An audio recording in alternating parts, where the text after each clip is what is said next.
if we are honest enough, makikita po natin ngayon, iba na po ang desire ng mga tao. I'm not saying na lahat po pero kung talagang titignan po nating mabuti ang atin pong kapiligiran, buksan nyo po ang mga social medias po ninyo, marami pong ino-operang mundo na mga kung ano-ano mga bagong bagay. In fact, kabibili mo pa lang nito, may bago na namang ganun nalilitaw, ibang brand, to the point that people will lead to confusion. Mako-confuse po yung mga minds nila. Okay? Hindi po deserve ng ibang tao na mga ganyan. Lalo na po yung mga taong may mga iba dapat na i-prioritize. Hindi po ba?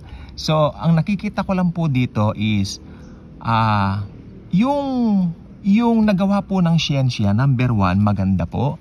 Pero kung titignan po nating mabuti, may mga pangit din pong bagay na idudulot sa tao.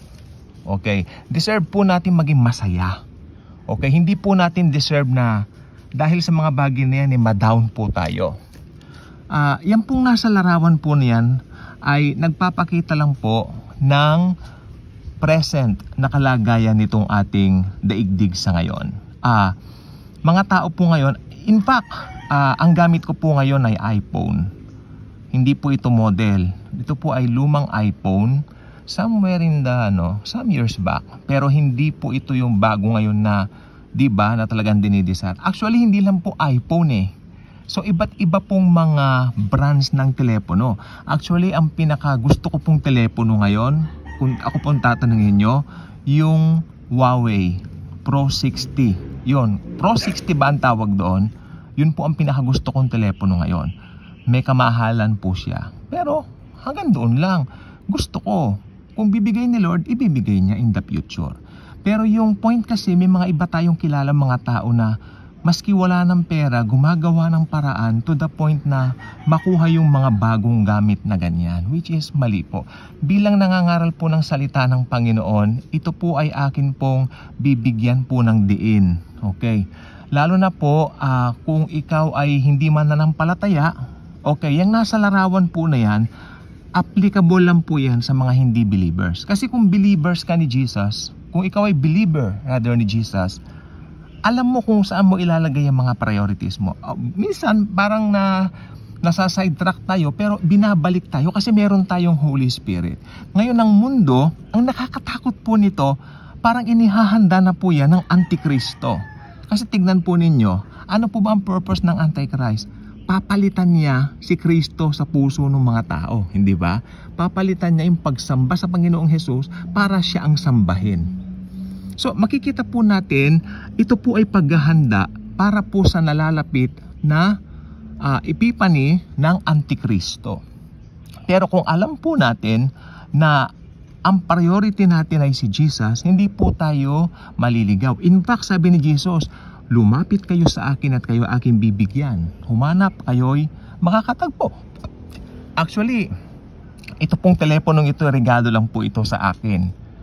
Okay, hindi po ito model na bagong-bago ngayon, pero ako po thankful kung ano yung dumarating sa way ko.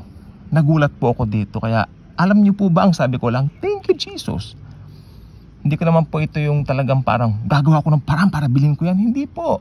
So, kung napansin nyo, gumanda yung sound natin dahil po dito. Kasi alam naman ni Lord na ito ay ginagamit natin sa glory po niya.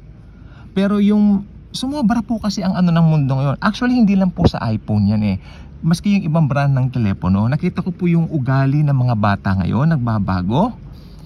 Minsan po may nabasa po ako dito sa Facebook na parang nagmamaktul yung Gen Z na anak dahil hindi mabilihan ng iPhone 14. Last year yun iPhone 14 Pro Max. Tapos sabi naman nung babae, yung nanay nung batang yan, doon sa tindera ng cellphone, na siya po ang nag-post nung pangyayaring ito, hindi naman daw sila mayaman. Bakit daw?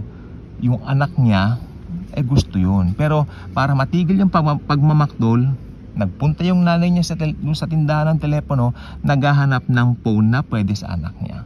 Sabi nung nagtitinda ng phone, parang mali ito. Kaya ang ginawa niya, pinost niya sa Facebook para magsilbing lesson doon sa mga Gen Z. Nung kabataan po namin, millennials po kami, hindi naman po ganyan Kung bigyan kami ng Nokia, sa bagay, Nokia ang pinakasikat ng panahon namin, no? Tama na yon, happy na kami. Hindi kami masyadong copyright na mode. Ayan na naman po yung tugtugan. O sige po, bibilisan ko na lang po, baka maka-copyright claim po tayo. Thank you. Basta sana namnamin po natin yung sinabi po natin. Makontento tayo kung meron tayo. Thank you, and Jesus truly loves us all. Malakas naman yung tugtugan eh. Sige.